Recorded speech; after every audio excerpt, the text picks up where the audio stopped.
Hello everyone, and welcome back to the Fluctus channel.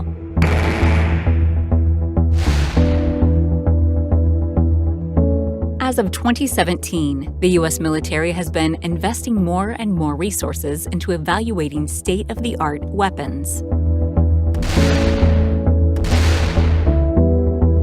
However, there are still many factors to consider before they see service.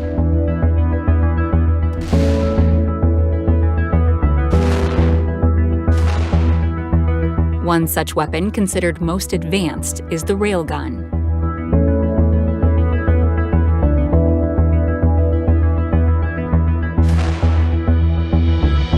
Similar to cannons, railguns use electromagnetic forces to launch high-velocity projectiles at speeds of more than 4,500 miles per hour.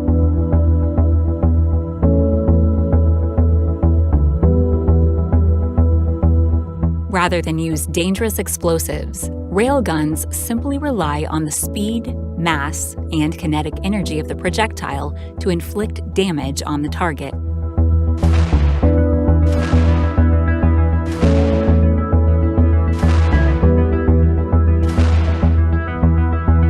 One of the primary supporters of the Railgun Initiative is the United States Office of Naval Research, or ONR.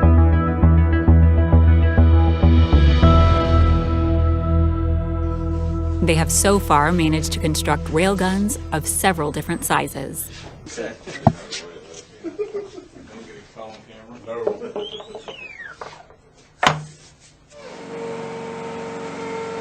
This model is capable of firing rounds more than 100 nautical miles at speeds approaching Mach 7.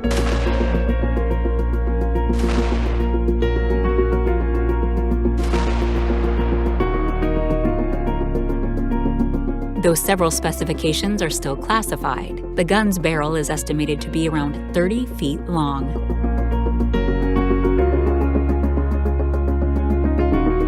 When fired, an electrical current is sent down one rail, across the armature, and then down the other rail. This creates a magnetic field around the armature, generating tremendous propulsion force.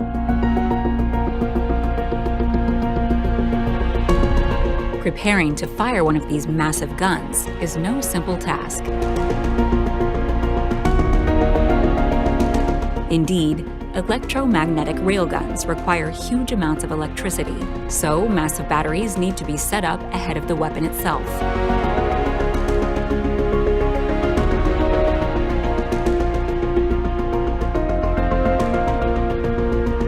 For this reason, a group of engineers monitors the test from a specially designed control room.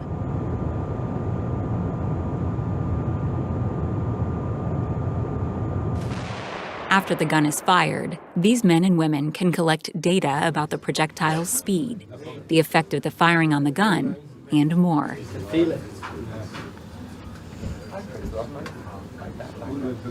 For starters, the barrels currently have a very short lifespan. If installed aboard a naval ship, it's doubtful the weapon would have enough electricity to work. Currently, estimates say that the only highly advanced Zumwalt-class destroyers could fire the weapon as designed.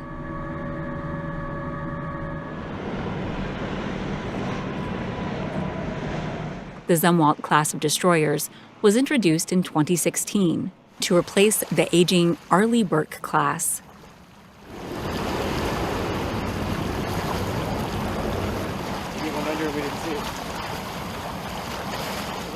A huge departure in design and capabilities, these ships were designed with stealth in mind above all else.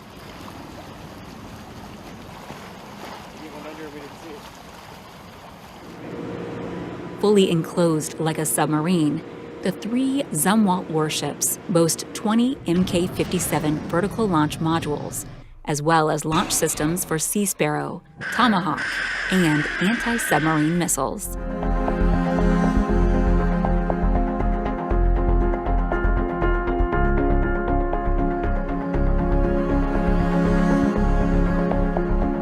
But what's most interesting is that these vessels include an integrated electric propulsion system.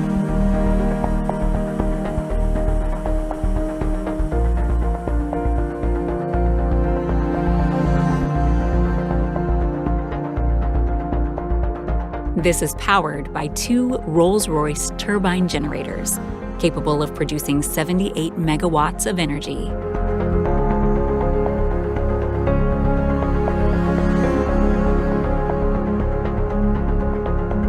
Because of this immense capacity to generate power, the Zumwalt is the only class of ship that has ever been considered for railgun testing at sea.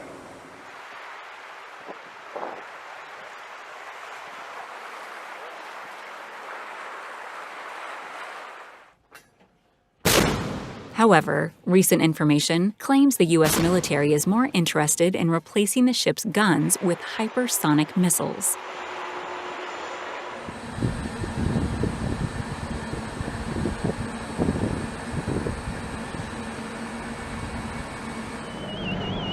This makes sense, as the Zumwalt class was abandoned shortly after its introduction.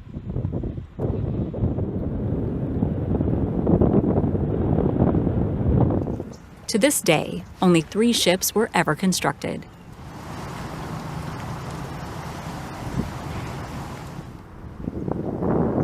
Alongside the railgun project, the U.S. military has invested millions into the Sea-Ram ship defense project.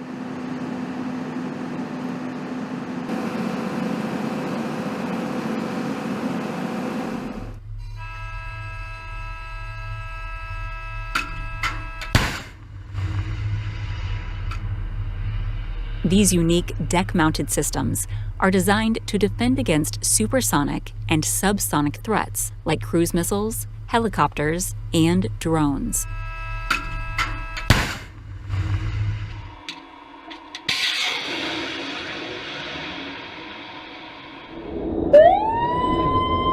It can either be fully automated or fired manually.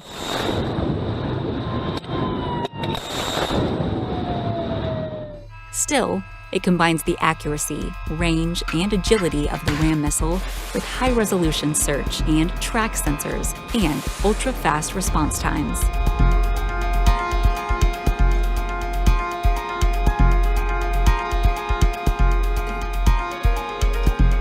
This means that the Sea-Ram can engage a threat using highly accurate, fast-moving missiles when a threat is detected. Missiles remain among the most important weapons for the naval shops.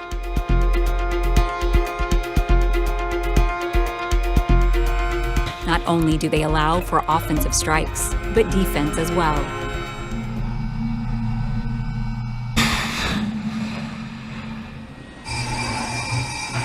One of the most important new missile types introduced since the 2000s is the RIM-162 ESSM, otherwise known as the Sea Sparrow.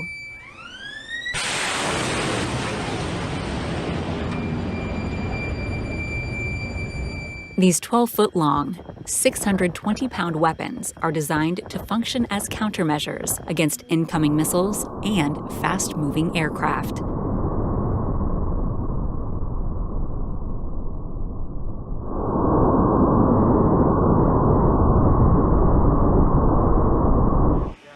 Each Sea Sparrow boasts a range of around 27 nautical miles and is capable of traveling at speeds over Mach 4.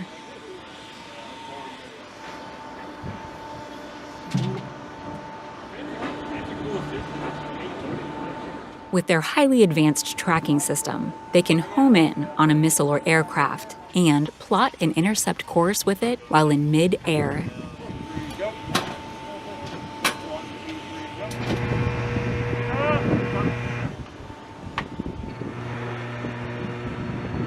Though the weapons and the firing systems have become infinitely more advanced, missiles, bombs, and other weapons still need to be loaded by hand.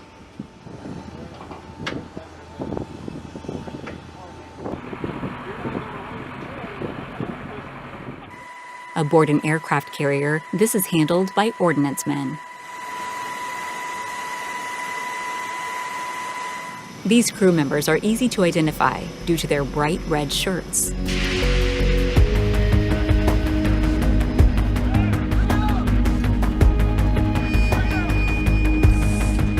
Their responsibilities include building, moving, and mounting weapons on the carrier's various aircraft.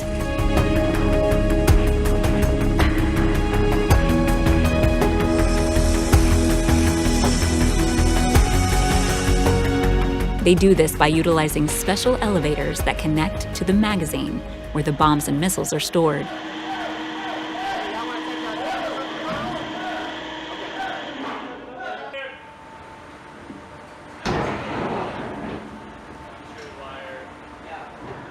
Ordnance men have a number of methods for getting the weaponry in place, including picking them up manually or utilizing specialized lifts and cranks.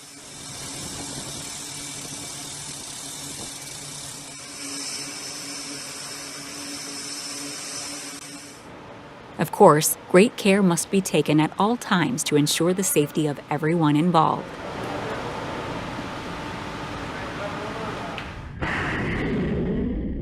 Be they fired from land, sea, or air, missiles have been a major part of military engagements since the 1950s.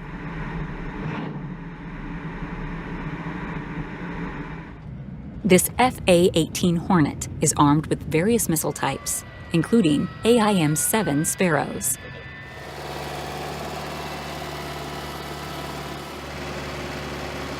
This medium-range air-to-air missile is 12 feet long and weighs around 500 pounds.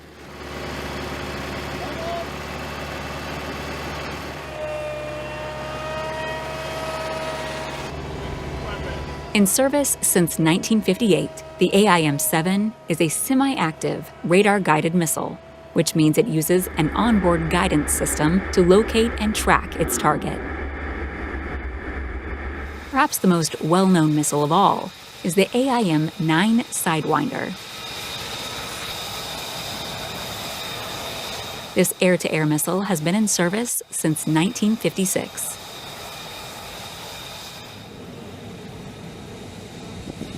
It is commonly referred to as a heat-seeking missile because it uses an infrared homing system to track its target.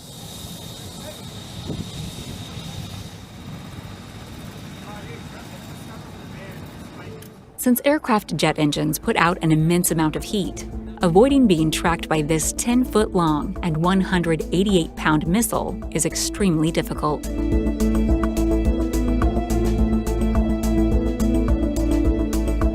As with the AIM-7 Sparrow, nearly every armed fighter aircraft will carry the AIM-9 at one point or another.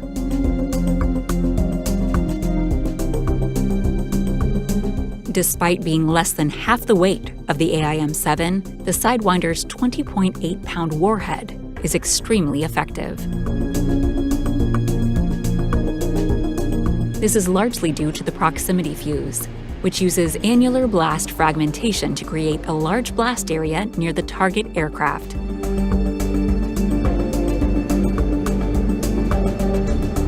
Of course, no conventional weapon could possibly compete with the destructive power of a nuclear warhead.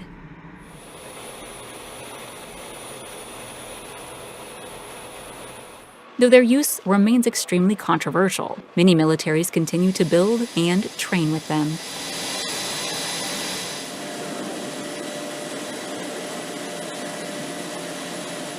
An example of a tactical nuclear bomb is the B-61.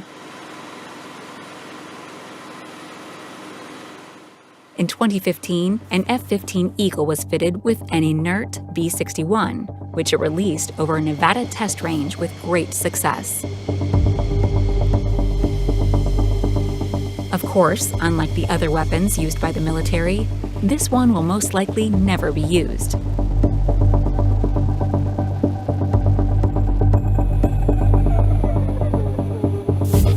Though nuclear weapons remain a tactical option, they are considered the last resort by all militaries that possess them.